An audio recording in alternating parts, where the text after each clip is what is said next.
Hello and welcome to the Warrior Artist Podcast, bringing you insight into artists' practice to inspire you on your creative journey. My name is Éadaoin Glynn, and today I'm delighted to be joined by Debbie Godsell. Debbie is a visual artist and art educator. Her work is primarily lens-based, but has evolved to include sculptural forms and video. A graduate of Crawford College of Art and Design and Limerick School of Art and Design, she is a member of Cork Printmakers.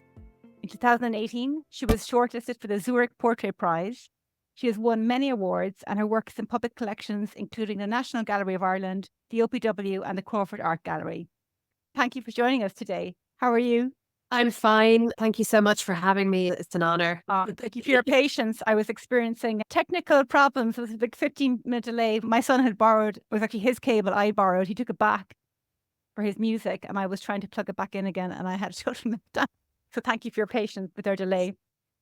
I want to ask you, did you always want to be an artist? Yeah, actually, that's funny you asked that because my son only asked me the same thing the other day. And I was lucky enough to know that it was in the art anyway. I had a great art teacher. I went to Ashton in Cork, and we had an art teacher there called Liam. And he was just really young and he was really cool, and he taught civics as well. I suppose he inspired me. It wasn't that I wanted to be an art teacher, but I knew I wanted to go to art college. So I always had that starting point. So I was lucky. You didn't have to cast around. Was it always print that did you gravitate towards print? No? I went to art college. I went to Limerick. I was 18. I think I was really too young. And I think I was really immature as well, because we were discussing this earlier. I hadn't done a foundation course for PLC. I thought art college was going to be splashing paint on canvas, and that was it. So I nearly had a heart attack. I didn't even realize they were the fundamentals. I would say I probably wasted my first 3 years of art college drinking and having a good time and not listening to art history. I probably came to my senses in third year, and then I had to very quickly catch up. So I did go into print making. When I was in Limerick, it hadn't evolved into the amazing college it is today. The new premises weren't ready. So we were really caught in this kind of liminal space of change. So we were doing watercolour painting in the Aran Islands, and it seemed quite old-fashioned. After my third year, I took a year out, and then I went to the Crawford to do my degree, and they had Photoshop. I couldn't believe it. They seemed to be a lot more progressive at the time. And I think that, for me, that's when printmaking really took off. It's when I was really drawn to the photographic image as such, more lens-based things. Because at Photoshop, I was able to scale up. And that was the starting point, I think, when I got really hooked in with print. And I say now that I teach printmaking myself, that I can definitely spot the students who I think will take to print pretty much straight away. Particularly, what kind of person is drawn to print? What are the qualities? I always say, we're speaking for myself, probably slightly ADHD, as in it's just a lovely area where you can explore an image over and over again. There's a million trillion possibilities with print. And it's somebody who, I don't know, they're open to the surprises that it can throw up as well. It's that sort of ta-da moment when you pull a print off a press, where you screen print something and you don't know exactly how it's going to turn out.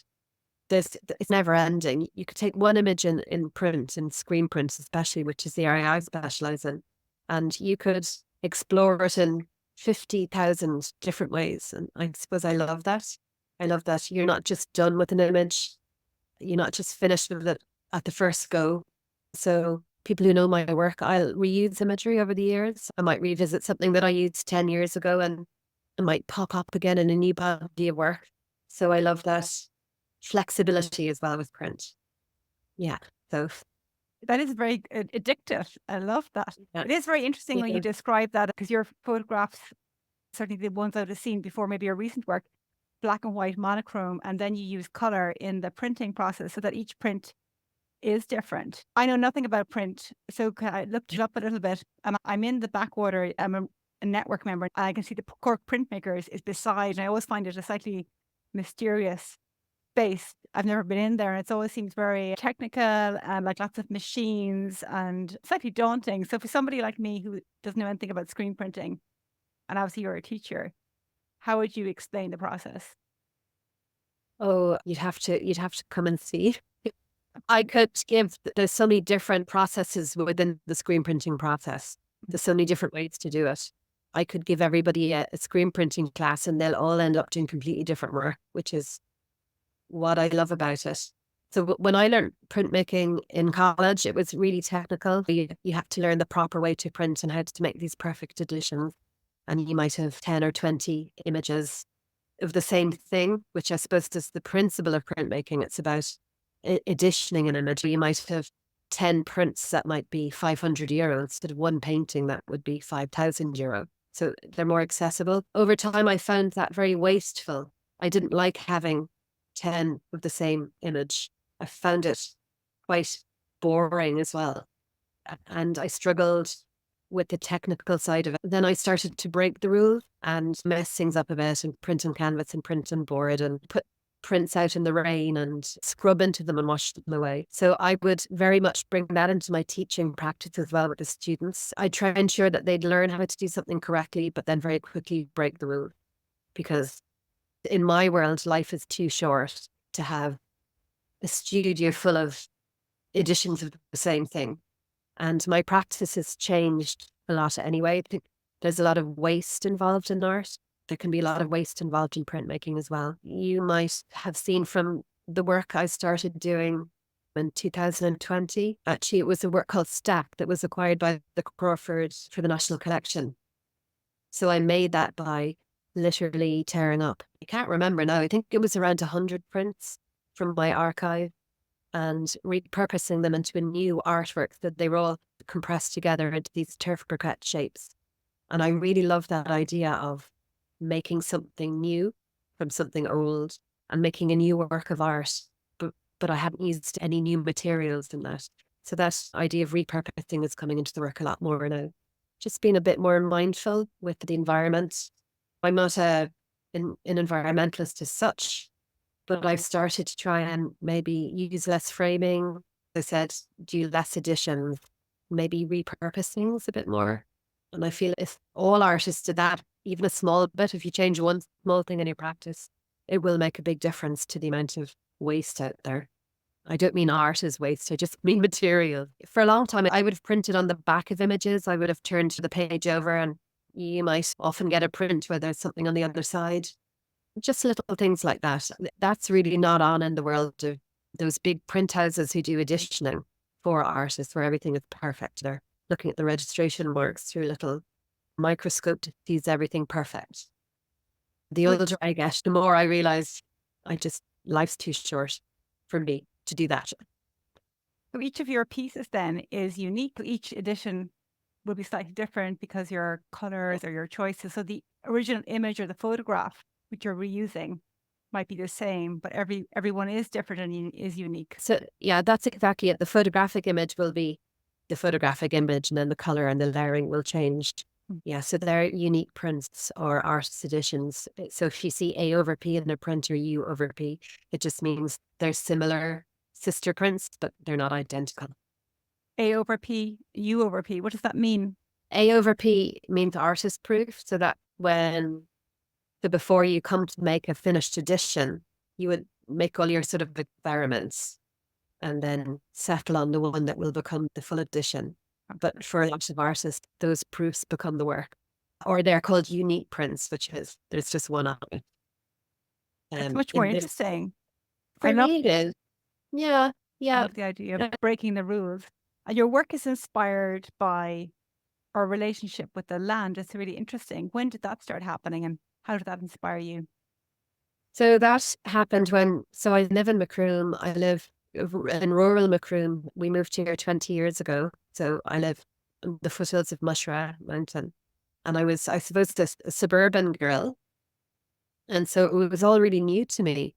And this area is very unvisited. And there's an energy out here that you can really feel when you walk the hills. And it completely impacted my work. So when we moved out here first, I'd lost my older brother. He'd taken his own life. And we moved here a couple of months after he died. And actually living out here became such a huge part of the healing process. Just walking the hills and feeling the land and watching the seasons change, the repetitive, just that cycle of life became very healing for me. And then because of that, I became very interested in things like psychogeography and folklore, custom and belief, anything to do with the land. And all of that has fed into my work since. It's really enriched it. I think the clatter of the city, it would be too noisy in the city for me to make the kind of work that I make here. That makes sense. Very sorry to hear about that loss. That is very sad. Been a long time now, but I guess it's common. But just from an artwork point of view, I was really lucky that I had something where I could work out. I could work it out. I could work the grief out.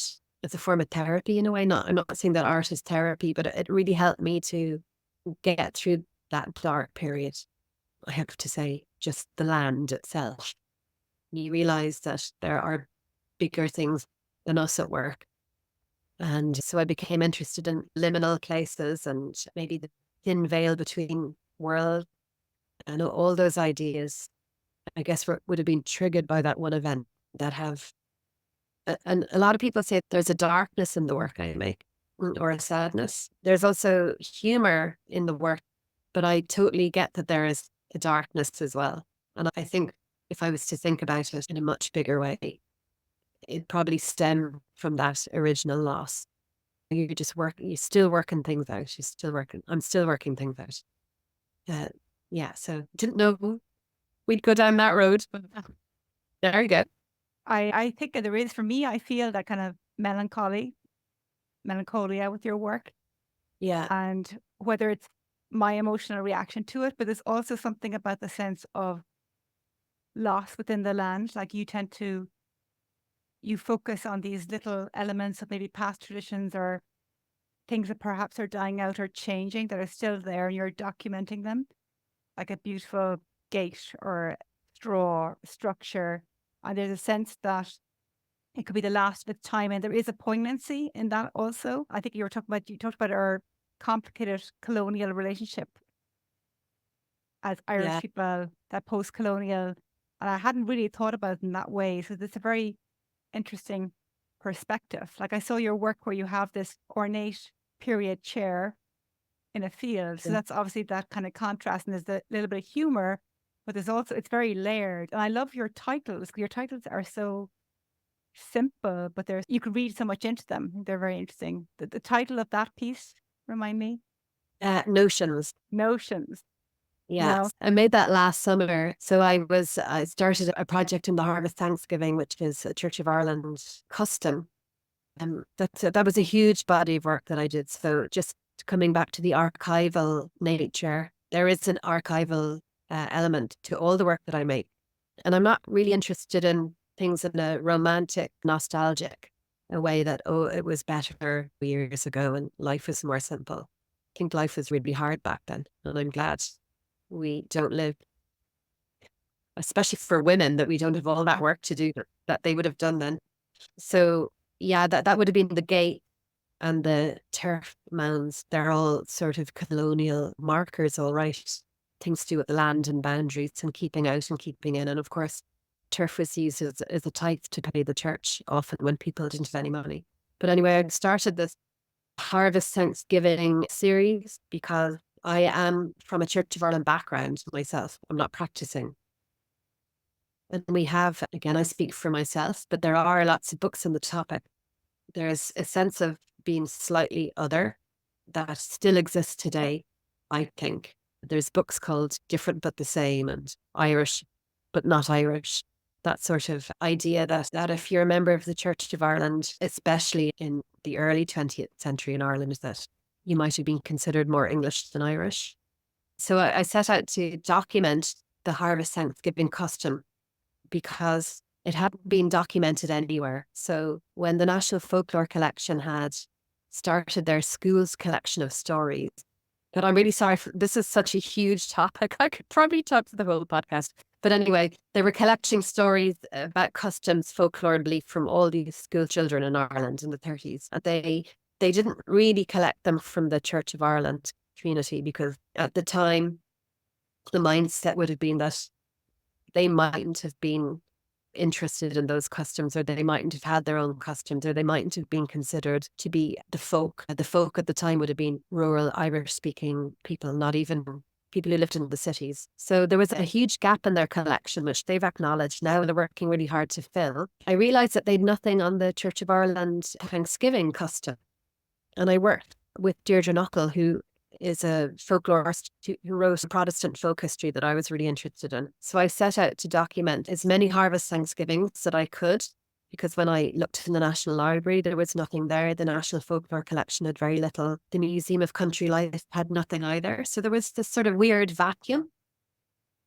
So the field, but the church, returned to that. I worked with Richard Wood, who's a Church of Ireland farmer based in Dribsey, about half an hour from me. So I photographed his oat fields and his barley fields as they grew through the year. And then every year Richard cut sheaves and he takes them to his local Church of Ireland for the Thanksgiving. And then the chair, I just had this idea that I had discovered this amazing set of chairs in a local antique shop. And the day that I bought them, I dragged them up to Richard's farm and across the fields on my back with his wife, Pam, and I photographed them. And I called it Notions because as I was making the project and interviewing people and talking to anybody who wanted to talk to me about their perception of the Church of Ireland, a lot of people had these notions about the Church of Ireland being, they use terms like the landed gentry still, the ascendancy. I was saying personally, I don't know anyone from a big house. I don't know anyone who was a member of the ascendancy. So I was interested that all these notions still existed. And that's what the piece became then. I think it just summed it up perfectly, that you've got this sort of posh looking chair and this beautiful oat field, and that they might have represented as sort of almost a class system that would have existed. But I was very interested in trying to find in the project the ordinary Protestant, not this perception of the colonial landed gentry ascendancy elite, but the people who would have come over as workers and maids and farriers and farmers. Like even saying to somebody that there was a massive amount of tenant farmers in West Cork that belonged to the Church of Ireland. And this person couldn't believe it. They couldn't believe that Church of Ireland were tenant farmers. There's a lot of holes in our history and a lot of sort of bases that I'm interested in getting in there and exploring. Some of the topics are a little bit awkward and contentious, to do with politics and identity and nationality and what makes a person more Irish than the other. And during the whole project, I discovered that my own ancestors, I got as far as 1620. So my ancestors would have come over in the first wave of Elizabethan colonies pre-Cromwell and settled around East Cork and Waterford. And I was really interested in that because I guess technically I'm from the wrong side of Irish history. There's a lot of artists making work about colonialism and where it is now, how it sits now. And I was interested in, where do I fit in that story? How do I fit in there as somebody who comes from potentially the wrong side? That's a much more difficult space to navigate. That's fascinating. I have never thought about this before. And it's really interesting that we have this bias and bigotry, because I'm familiar with those stories. Yeah. I'd never thought about the fact that all these children were excluded because it was assumed that they were posh, perhaps, or English. And even your name could have that bias, like Godsell. What is the origin of your name, actually? I'm curious to know when you did your research. Oh, I think it came from southern England, originally Godshill. So I got as far as 1620 and I haven't discovered how they came here, but that's definitely factoring into my new body of work, which I'm making loads of heads and figures. And I'm trying to imagine my early ancestors, and I'm trying to imagine why they came here. Were they developers? Were they seeking an opportunity? Were they escaping persecution in England? Did they hurt anyone? Did they take things that weren't theirs to take? I don't know. but we're still here. So they must have been really tenacious, because those times were awful in Ireland for people to live. It was a really vicious of time in history. I've had to do an awful lot of historical research myself, because I didn't know anything about the Church of Ireland history in Ireland. I think when we did it in school, it was history light. We did a lot of European history and maybe skirted around Irish history. So even then I had no idea. I just had no idea. I had no idea that I was maybe a little bit different. And I remember when I was writing my thesis, which seems really naive now, but I did my thesis with Vera Ryan and the Crawford, and it was on, I can't remember the title of it now, but it was just say about others and othering. And she had said to me, "What about you? Why don't you talk about your own experience as a member of the Church of Ireland?" And I was like horrified, and I shot her down in flames. I was like, "I'm not different. I'm not. What are you talking about?" And I just wasn't having it. And it's funny that 30 years later, I have come around. And actually, that started because I was reading some stories in folklore, and it was like, oh, if you're, and I think it was in a book in Irish vernacular furniture, but it was something like, if your butter won't churn, or your eggs or your hens aren't laying, it's definitely the fault of a local witch or hag or Protestant woman. And I remember going, what? Why would it have to do with a local Protestant woman? And it was basically because there was something unusual in the area that was causing this thing to happen with the dairy. So it was something maybe unnatural at the time. So that started my whole, on a huge, big, massive investigation then. That one line in that one, which I haven't been able to find since. Oh, that's amazing. And your work on, also was not familiar with the Harvest Festival that's still going on today in these West of Cork churches. And you kindly shared the images with me. You did beautiful color photographs. They seem very different. The rest of your work, really beautiful offerings. Can you describe? And it seemed to me that was almost like pre-Christian or pagan, and then it's in these Church of Ireland churches that I had no idea about. Can you tell us about that? I grew up going to Harvest Thanksgivings, and I thought every church did them. I didn't realise they were exclusive to the Church of Ireland until I read Deirdre Nuttall's book, and she'd interviewed lots and lots of Church of Ireland members, and all those transcripts are archived in the National Folklore Collection. So I went and I read them.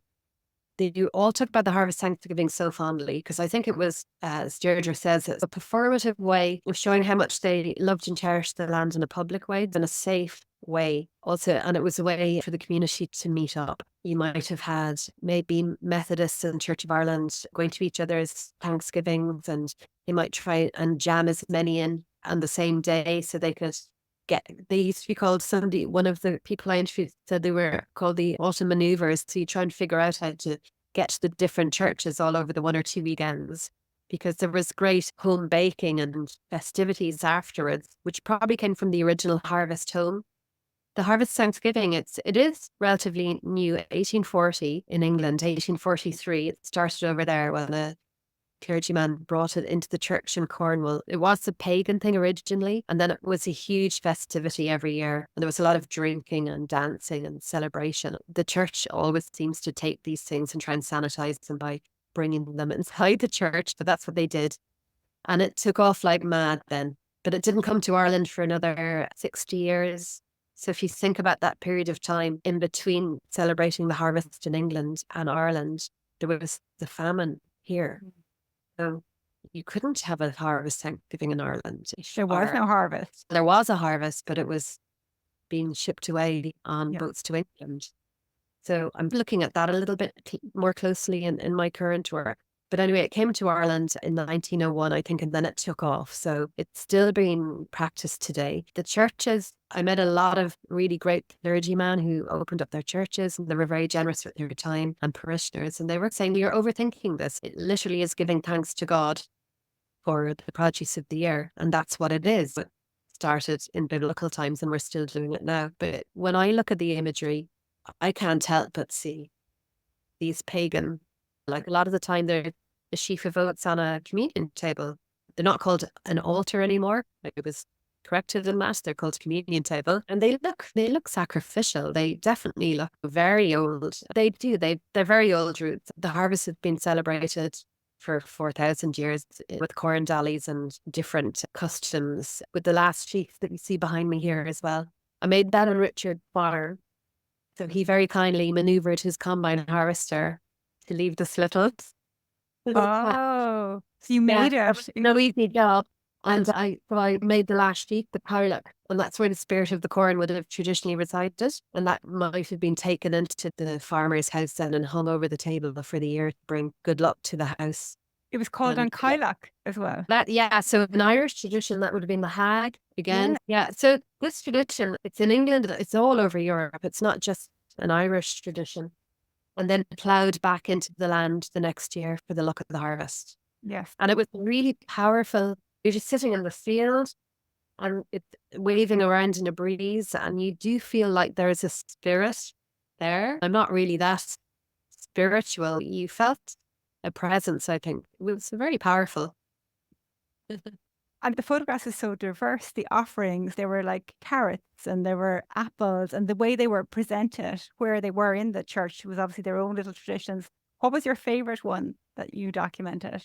So the photographs as well, I didn't want to interfere with them. I just wanted them to be what they were. So I didn't want to Photoshop them and make it the black and white and make them something that they weren't.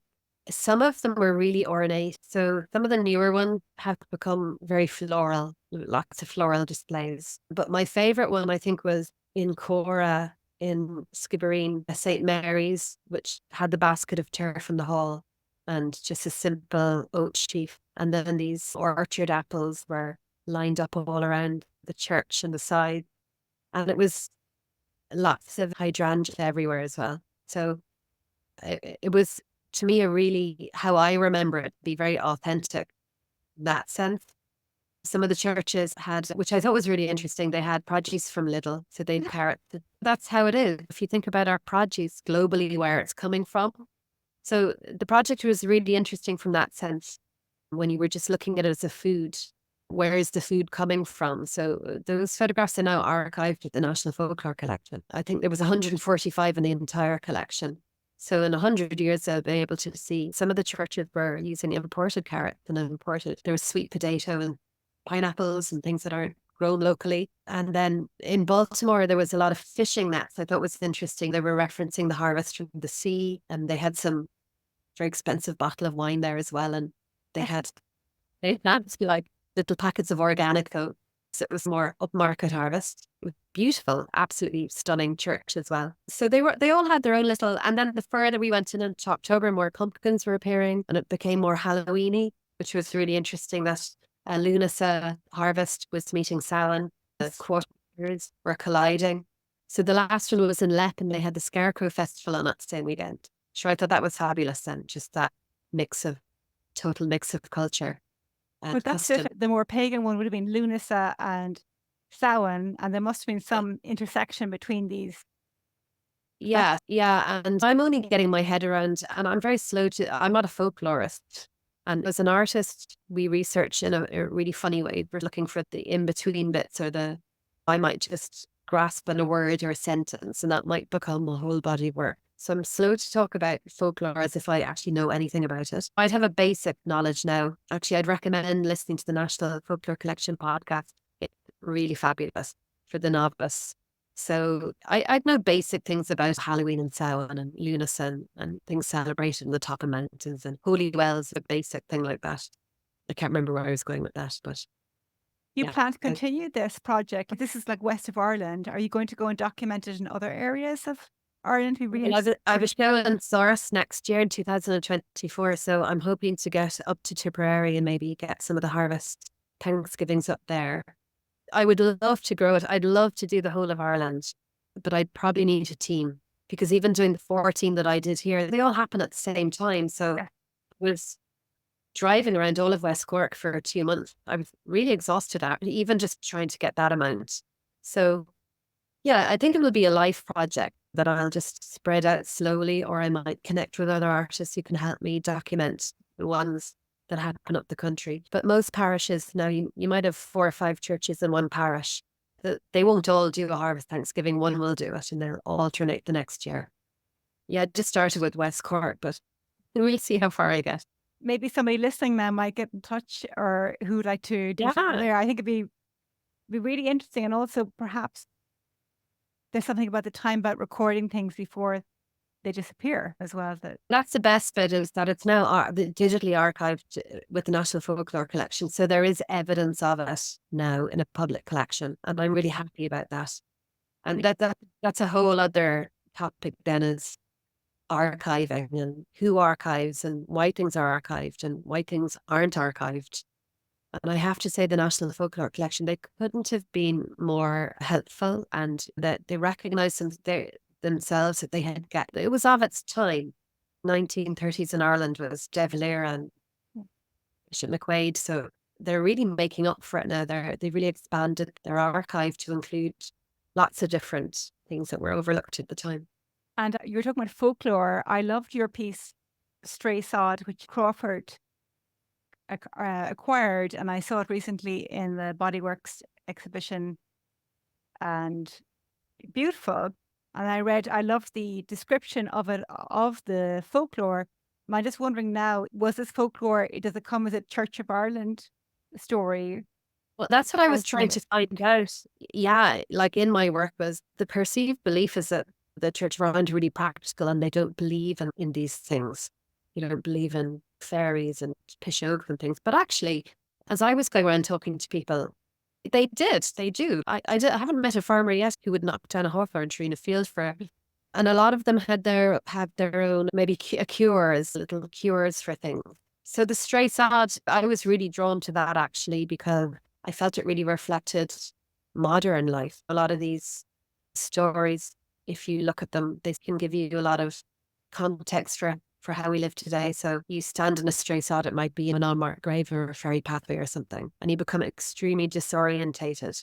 So there's tons and tons of these stories available in the National Folklore Collection. And to remedy the situation, you might reverse your coat or put it on backwards, and then the natural world returns to the way it should be. So I made that work during COVID. So I felt it really reflected the disorientation that was happening in the world. If only we could have reversed our coat or turned our coats inside out and the known world returned, wouldn't it be a lovely thing? And I think that idea of the stray sod, I will return to it. I'm not done with it yet. It's a very rich idea. It's very powerful. And it's interesting about COVID because, of course, it was like cocooning and masking and being hidden. So the photograph, for anybody, I'll put it in the show notes, but it looks like a woman with her face and her body are concealed with the coat on backwards. The hood is hiding her face, and it's monochrome, but it's bled. You've used things to remove all the breaking rules, removing it, and then the edges are eroded. It's like as if you found an old photograph and there's a story. It's very ethereal. It's like it could be a movie or something. It's still from some strange other world. I loved it. And how did you do it? Did you get somebody to be your model and you put my son? Your son? Lilo, my son, he doesn't model for me anymore, but I think he might have been 11 when I made that. That was his last session with me anyway. Yeah, I use Milo, so it's a child. The hands are quite small, but you're not the first person to ask, was it me? I thought it was a woman. I thought it was you. That's interesting. And is it like a period coat, or because you do have it? It does look like it. It's quite a heavy hemp coat. Okay. So I took it in a stone circle that's just in the field behind the house. Yeah, and the technique then, it's just using dye and decolorant. So it gives you that sort of broken green printed. Or, yeah, that particular technique suited that particular topic really well. So I think if it was a really crisp photographic image, it wouldn't have had the same impact at all. And so the folklore is if you stand on a stray sod. So what is a stray sod? Is it a sod out of place that you should stand in a field, and it could be an unmarked grave, it could be an unbaptized grave from a child, or it could be a famine grave. That's in the lore. A lot of the stories people are saying now it's probably because somebody was coming home really late at night and they were langers drunk. They were using. I stood in a straight sod, and that's why my coat is on backward. I didn't know where I was, but it's happened to me driving. It's happened to a lot of people. I'm driving home on a road that I've always driven on, and for a moment I don't know where I am. I might be tired or something. That moment where the world slips and everything is different just for a split second. And I love that idea that things aren't fixed as we know it. We think they're fixed, but they're not. So just a slight shift in reality will change your worldview. And that was really alive in Ireland maybe up to 100 years ago, where people really appreciated that there was maybe another world existing over this world, and there was just a very thin veil between the two, and often slippage is over. And I think that thinking really returned in COVID, when people were looking for maybe their own church, but be it meditation or cosmology or something like that. That sort of belief in different layers in reality definitely returned. And you can actually see that in a lot of the art college. I think at the moment the student shows a lot of the stuff has to do with cosmology and maybe other belief systems. So I think it had an effect on artists, definitely, including myself, obviously. And your work has moved into evolving into sculpture. It's really interesting. Like you print on these, like some of them I can see they're coming from the land. They're coming from, could be a briquette, like the sods. Then you've one that's called kneeler. Is that coming from what you kneel on in the Church of Ireland? Yeah, so again, they're called hats, but people would refer to them as kneelers. I didn't know that they were unique to the Church of Ireland either. I thought they were in all churches, but they're not. So I made my own, and they have printed alongside the side of them, "Don't make a fuss."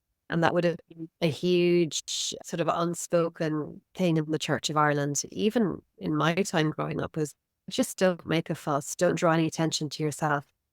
And I think a lot of that would have come post independence after, especially the troubles around Wiscor. Just don't talk about what happened. Just put the head down. Don't draw attention. And the Church of Ireland community maybe became a little inward looking then. Sort of protectionism evolved. And so they're church kneelers, but they're built up like a turf reek. Yes. So and I did take some hassocks and take them to a bog and build them like a reek of turf as well. Again, I was thinking of the tide and mountaintops and Lunasa and all the other huge layers of ideas that come with turf and mountains and reeks and. And are they printed on material that you've then stuffed with something? Yeah, they're printed on calico. Yeah, okay. And some of the images were from the folklore collection. I got permission to use them, and some were generated myself. And then my friend Joan Hickson sewed them, and I can't sew, which is unfortunate because I'm so drawn to textiles recently, and I'm using it a lot more in my work. I have to employ people to give me a hand, or else I have to find the time to learn sewing machine techniques myself eventually. So Joan helped me, and so we built 30. So I'm hoping to progress that idea on for the show next year and maybe have a much bigger turf reek of hassocks. Hassock heap. And each time you make it, the sculpture you make, is it different? Yeah. Yeah. And as well, people were messing around with them. I could see every time I went in that people had moved them around, and that's okay. That was the same with the stack piece I made in the Crawford when it was showing in the series, the one that the Crawford collected. It would occasionally have been rearranged. And I didn't touch it. I saw it, but you want to touch it. You're wondering, what does it feel like? Is this tactile quality? Yeah. And what's in between. And I love that idea that so it's sandwiched together. And I've made a lot of work where I made a big piece on a stand, a continuous screen print called Going Over Old Ground. And it took me a year to print it. But you actually can't see most of the imagery because it's underneath. I printed it on both sides. And I love that idea that you can't see what's there, just like you can't see what's underneath your feet and all the layers of things going down and all the history and all the story. And you can't see that. You just have to guess at it.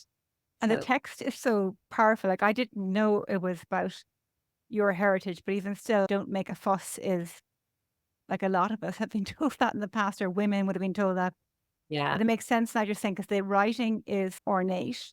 It's not current. It's not a current font or modern font. Don't make a fuss. And then you have imagery. And then there's also the edges on this very ornate pattern. Where does the pattern come from? They're the oats, actually, from Richard Field, the farmer that I worked with. So I just used a zoom lens, and they're just a really close up of his own. I just like mixing things up as well. Sometimes it's playful. It's not all doom and gloom, and Oh, I'll just put things together and see how it turns out. But yeah, it was yeah, very provocative, very interesting. But what you're saying gives it even more interesting. Again, the title was really good. Needler, I was like, oh, that's my way. And whereas hassock, I hadn't heard that word before. So yeah, I thought it was a pile of briquettes or something, or sod. yeah. But that's what it's supposed to look like. So it a play on the two things together. So religion and turf together, Yes. the Church of Ireland, and again the turf types and the difficulties around maybe the history of the Church of Ireland, because before the church was dissolved from Ireland, everybody had to pay a tithe, whether you were a Protestant or not, and Yes. it was dreaded. It was really resented, understandably. So all of those layers are embedded into the harvest work, but the harvest Thanksgiving was a really friendly way to get into that discussion in a non-confrontational, because things were the way they were. History has passed, but I think we can learn a lot from it going forward. So I like to draw using the ancestral to almost predict the future in a way. So it was a friendly way of getting into a really sticky conversation that hasn't seemed to existed yet from a fine art point of view. It's very interesting. And it is like, it is all of our time. Like even you were saying about being taught history light. I think we were all taught Yeah, history light because the yeah. It famine, of was very, course, it was like, it was that dichotomy of England was bad, Ireland was good, we were oppressed 800 years. But then I think the recent history, certainly when I was in national school, I think it was just too raw, all that civil war. It was too close. yeah, So I don't think they were comfortable teaching it in its reality because it was too yeah, raw. Like it was still a living history. But I remember, yes, I remember the whole thing of you were taught, it was confusing, like IRA, because IRA was seen as good, and then suddenly you had on the news the child IRA as bad, bombs. So I remember being it was confusing as to what version of yeah. Ireland were we in. And It's even like, when I was doing history, we'd be like, yeah, England bad, Ireland good. And I used to be England bad because I was Irish. yes, But then not reading that actually, in some people's view, I wasn't as Irish as them. yes, And I understand that when I was, and I got like B in honours history. I did very well in it. But my ignorance, I didn't actually even know who Cromwell was. because Cromwell was bad also. It was Oh, very well, dichotomous. he was bad. But yeah, that this black and white narrative, Mm. and I have discovered you can't just read one history book. You have to read 50, and you have to get all these different views and opinions because they're all different. And there is a lot of revisionism going on. But I guess Michael D. Higgins calls it, what does he call it? Ethical remembering. It wasn't all as was written post independence. That narrative became very black and white. But I'm not interested in the black and white. I'm interested in everything in between, I think. Oh, it's much Uh, more interesting. What you're saying is fascinating. It's something I have never thought about, actually. But I do remember as a child, I was about 12, making a friend with this girl in gymnastics. And then she happened to say she was Protestant. It was the first Protestant I'd met. I remember saying to my parents, because I'd invite her to our house. I was like, oh, is it okay? I've invited a Protestant, because Protestant at the time, it was still, that was, I was taught was good, bad. And they were like, oh, yeah, no, it's not an yeah. issue. But I remember thinking, oh, is she different? Is she other? You're not the first person to say that. And I actually think what's been the best thing for me about making the body work, we did an open discussion with Sarah Kelleher and Deirdre Knuckle, the author of the book Different and the Same. And everyone had a story like that. But it was suddenly okay to say it. It was like, I've had this unconscious prejudice, and I'm just going to tell my story about living next to Protestants. They were very nice. People used to say that to me all the time. To live next to Protestants, and actually they were very nice. Court, they were. Why wouldn't they have been very nice? Wow. Um. Interesting. I was So aware of so like the Irish travelers as a minority group or bias towards them, but it's the first time I've thought about that. This is also another minority group. and it's. There. I think it's more difficult Mm. because of our perceived privileged history. So often you feel like you can't discuss it. You have no right to discuss it. Don't make a fuss. Don't make a fuss. Just don't go there. But I'm okay going there. And it's taken me a long time. I'm just trying to say, I'm not trying to say anything. I'm just trying to ask questions and hear people's responses. Yeah. And we're talking about it now. And it's interesting. Your work is very beautiful. I was very drawn to it, but I had no idea, even in the information you sent me, of all these layers in it, because what you're saying is much more subtle. It's just you're being very careful. You're presenting this imagery and you're letting people come to it themselves. Yeah. It would be interesting to maybe, would you consider writing something to accommodate, or having somebody to write something that would give more of that specific? Definitely. But I wanted to be very respectful. Mm. I thought that was really important for this first part of the project called Flail, which I showed in Cork Printmakers, because people were letting me into their lives and into their churches. And I didn't want to offend anyone. I wanted to be respectful and let the community see that I'm doing this in a respectful way. So the next show then is going to be more about what we've discussed now, I think, and my own history maybe. So again, finding a way to deal with the topic in a not in your face way. So we'll see how it goes. And visuals are a great way of doing that, because visuals do draw people in. And you've moved towards video, which is very different again. And it works with the whole harvest thing, because it's all these kind of rich colors. And but are you considering interviewing people or capturing some of these stories on video? I set out, I did interview a few people, and I was so deeply uncomfortable with that. I love talking to people. I love hearing their stories. I didn't feel like I was worthy of, I didn't want the responsibility of having people's recordings myself. I'm so afraid of GDPR and all this kind of thing, and doing things correctly and getting permissions. So in the end, I just ended up working with Richard the farmer mainly, who allowed me to film him harvesting and speaking. So I've decided that any video work, I'm just going to use myself and my own story. For me, it's just more clear cut. You can do courses and interviewing people and archiving their information. And I did an online thing with the libraries, and I was actually terrified after it. I think I know other artists are happy to do it. I think I just prefer to use my own story, maybe my own family history. And then I'm happy to do open discussions, and I'm going to be working with Kristen Leach on the next show as well. So she's going to write some text, and I think we'll probably write what we were just discussing maybe. That would be very interesting. Yeah. She's a great writer. So that'd be really interesting. That's fascinating. And go back to heads, because you mentioned that at the beginning, and I saw that in your Instagram feed. This is your work. My latest so work. Different. These huge heads. And does that start with a photograph? It looked very abstract to me. Is it you? Is it your head? No. So again, I've spent those kind of 3 months trying to line up what I'll be making for the show next year, because I will be returning to teaching in September. So I like to have the sort of nuts and bolts worked out in the summer. I can make slowly and calmly then when I'm working, when the structure of work is returned. I wanted to use fabric. I wanted to refer to the harvest.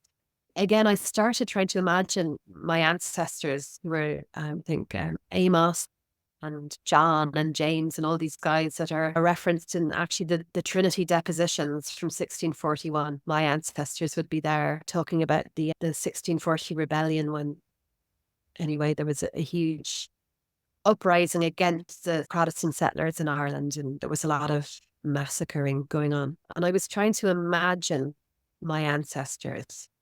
And I started making these heads, because I don't know anything about them. I don't know, obviously, what they were like or why they came here. And that's how that started. But they're very talisman. They definitely refer to the sort of corn dollies and the effigies that would have been made around the harvest as well. Yeah, no, I love them. Yeah, so I'm made a load for them. So they'll be a starting point for the new show as well. And I guess I'm thinking about folk theatre and characters, thinking about characters from history. I guess Cromwell, Trevelyan, who would have been responsible for, maybe partly responsible for the Irish famine with the export and import laws at the time. And the different clergy and the idea of the notions of the Protestant ascendancy. So I've got my lady writer, I'll have my lady painter, because a lot of the aristocracy went painting the harvest.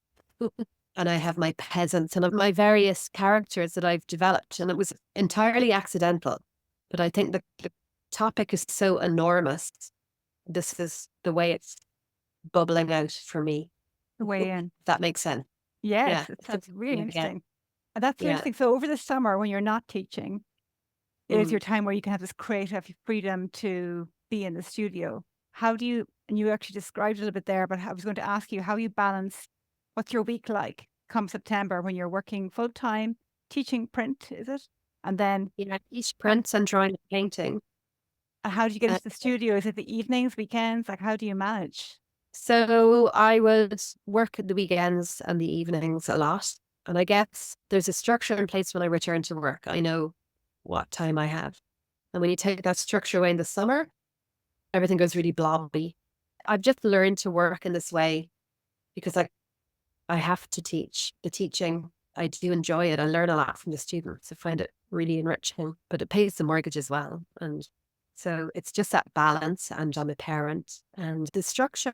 And we have great holidays. In fairness, teachers have a lot of holidays. So just schedule everything out. I work really hard. Like, I do work really hard. But I might go in and I'll have all my heads and things planned out, and I could get a lot of done in over a couple of weekends and in the printmakers or a couple of evenings. I have a small home studio. It's not that big and it's actually jam packed at the moment. And I use my kitchen table more and more as well. I just love working in my house. So I'm hot spotting around the printmakers in Cork and my kitchen, my big kitchen table, and my studio outside then. So I move between the three. I really need big studio space. And An how do you accessible one. start? Like at the moment, these heads, do you start with a photograph, a sketch? Where do you begin? So for the last year and a half, I've just read so much history, and every book there's to read about Irish history, and every book there's to read about Irish folklore. So it all bubbles around in my head. And then I just found myself making these heads, like literally stuffing them and pinning them and gluing them together. And I just went with it. You just have to go with it. And often you're trying to push a different idea that you think is going to be the work. But this little side idea that you're playing with in a more playful way will actually become the work. And the big idea won't. So I'm also going to be developing the video work on a bit more as well. The actions of flailing and thrashing, that physical performative thing has become very important in the work. So it'll be probably a mix between video and print and some sculptural pieces. In the end, I don't know. Great. Sounds great. And what I'm just wondering, what's the best advice you were given as an artist, and also what advice you give your students if it's different, or you give to anybody listening? I don't know. I couldn't think of any advice I'd been given. I think I get a lot of other advice, really good advice from fellow artists.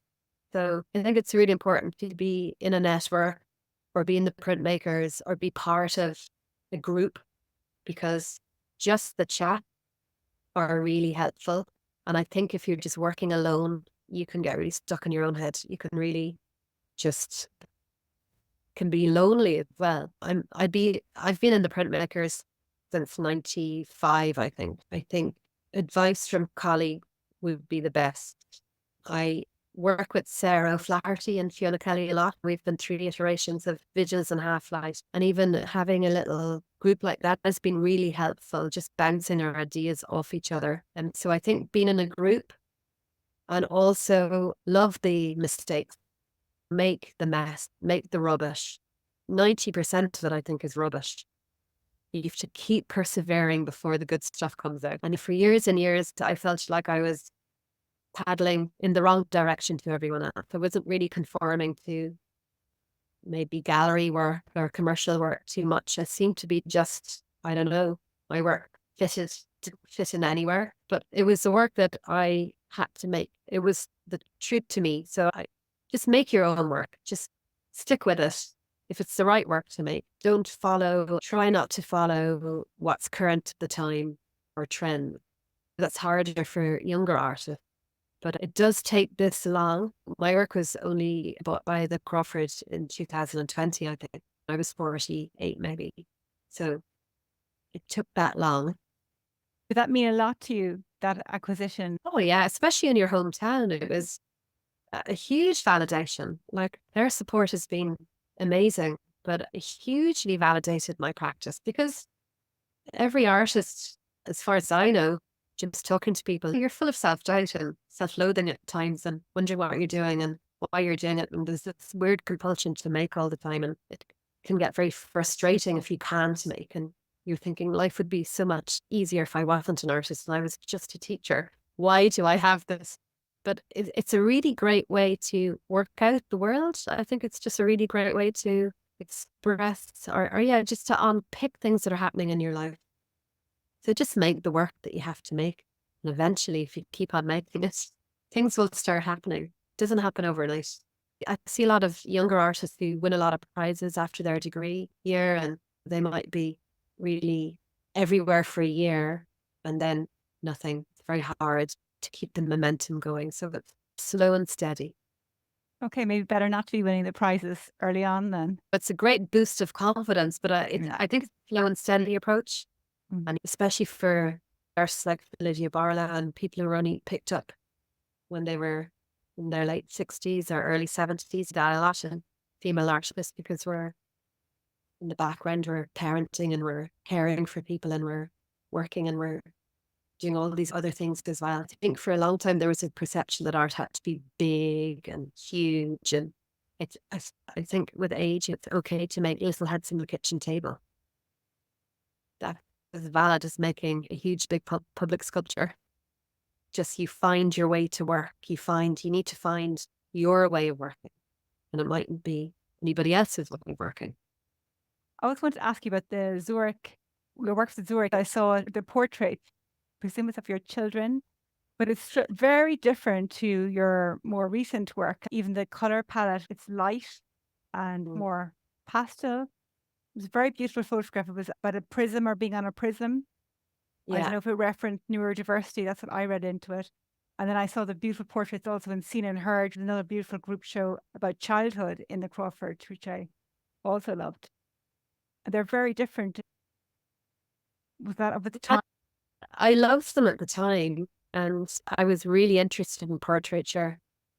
I still am, but I think it's just naturally evolved on from then. Even the idea of what is a portrait has changed in my mind.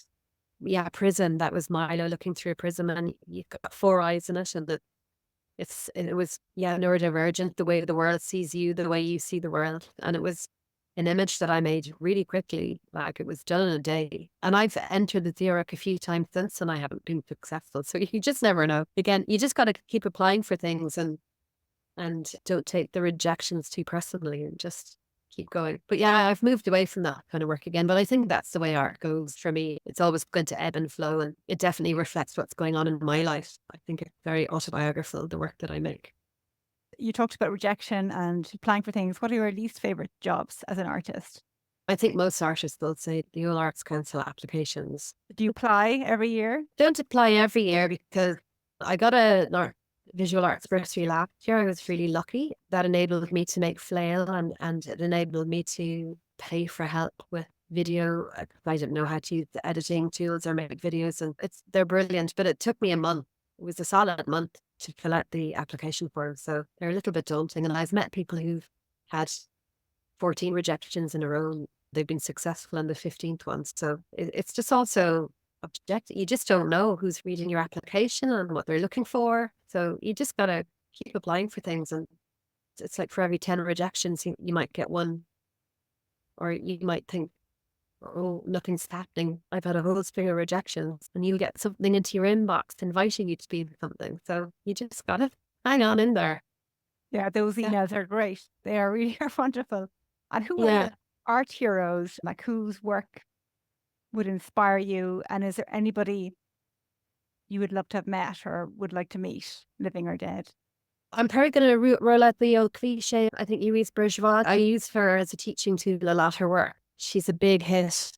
But I'd love to meet her. When you watch all the YouTube videos, she's just incredibly funny and interesting and quirky. I just loved her textile work in particular. And her work it appeals to a lot of my more mature students as well. They can identify themselves. I can identify myself in her work a lot. But I went to see the Tate Modern recently, I think it was Art and Society, and I came across a really amazing artist called Ana Alupas, a Romanian artist who works with straw structures that she started making in the 60s. And I just really attracted to her. It's sculptural work more than her photographic work. So then I delved into her a bit more. And yeah, there's so many artists out there, actually. It's incredible. And the people who I look at, they'll change depending on the kind of work that I'm making. So that particular exhibition referenced a lot of colonial work, artists working around the colonial topic. So of course, I loved all that. She works with fabric as well, and she does a lot of community work and a lot of work to do with ancestral practices and future practices. So she was amazing to me that I hadn't heard of her work before. There are also Agnes Denis who did the wheat field in Manhattan. Have you seen that work where she made a wheat field? And her work reminds me of Dorothy Cross. Their work is so simple. It's just so simple, yet it packs a punch. And what I like about their work as well is that it's not frightening to people who don't come from an art background. It's accessible to everyone. Everyone's going to walk away from that work and have a reaction. So they're the kind of artists I'd be drawn to. We actually talked about this a little bit before we started recording about the importance of art being accessible and how sometimes the language can be intimidating, the sort of art speak talk. And obviously as an art educator, is that something you talk to your students about? One of their projects is to write an artist statement. So we look a lot at artist statement. And, I have noticed over the last 2 years, there's definitely returned to the simple artist statement, just in plain English. Because for a while there, it just became a little bit of a joke, the artist statement. But it's very difficult for a student who's just learning to make work, to write about their work. It's very I actually hate writing artist statements myself, because you're like, how do I compress all this with one paragraph? You didn't send me one, so you don't have, and there's none on your website either. So I thought that was deliberate. Yeah, it might change with each show. There's an underlying, and I don't like being hemmed into the statement. So I think a lot of artists don't really write them if they can avoid it. They're hard. They give a biography and a sort of bit of blurb about the work. But no, I'm not a really fan of the artist statement, I have to say. I really like the ones that they do in the Crawford, the little plaques next to each work. I think they have that fine art form, and I think that's enough. Yes, and actually I loved that one they had beside your work, Stray Sod, which was a little bit of blurb about you. And then I talked about the folklore, and it just gave me great depth and interest added to the image. And I went back to the image and added it again. Yeah, it was very accessible and very interesting. So I would have given them my biog and my blurb about the work, and then they make it look really nice. I really appreciate that, because a lot of the time we're makers, we're visual people, and this expectation that we are also writers and accountants and graphic designers and like everything an artist has to be these days, fairly daunting. And I see it a lot in the younger artists. They wear a lot of different hats. The younger artists are really savvy, I think. In my day, there was a scheme, a community employment scheme, or a way to survive outside of art college, whereas now they have to get straight into that, be business people. And it's not always an artist's gift to be a business person as well as a visual person. And I think a lot of the times in exhibitions now, you can be wheeled out like a performing monkey. So not only have you made the work and you have to do the talk, actually don't mind the talk too much, but you have to do workshop, so do a community engagement or socially engaged practice around the exhibition as well. There's a lot of art. Tough being an artist in that regard. Yeah, a lot of hats to wear. And where can people find you, Debbie, if they want to see more of your work? I use Instagram more than I use my website. My website I have made myself, and it's not great. So it's like homework. Every now and then I'll try and refresh it, but mainly Instagram. Yeah, you'll find me on Instagram, and you can contact me that way as well. I would have a lot of people just engaging, direct messaging me. That's fine. Or you can send me an email. It's at Debbie Godsell. Oh, yes, Instagram is just Debbie Godsell, and then my website is debbiegodsellartist.com. Excellent. And I'll include links, of course, and images in the show notes. Best of luck with back to school and having that organized, focused time on your project. And I'm really curious and really interested to know where you go next, these projects. And it's a really interesting and important topic. And I found it fascinating. I could have talked to you all day. And I'm really interested to know keep in touch. I'd be really interested to know what happens with this. I think it's really interesting, particularly working with Christine Leach and giving that extra layer to the visuals would be very meaningful and very impactful, I think. And it feels very important. So thank you so much for sharing your story, Debbie. And as I said, I'll include photos and links to Debbie's work. Thank you, everybody, for listening to this episode of The Warrior Artist. I'd be very grateful if you could subscribe, follow, rate, or even write a quick review, as this really helps people find the podcast. Wishing you all the best with your creative journey. Have a great week in the studio, and remember, you are a warrior artist.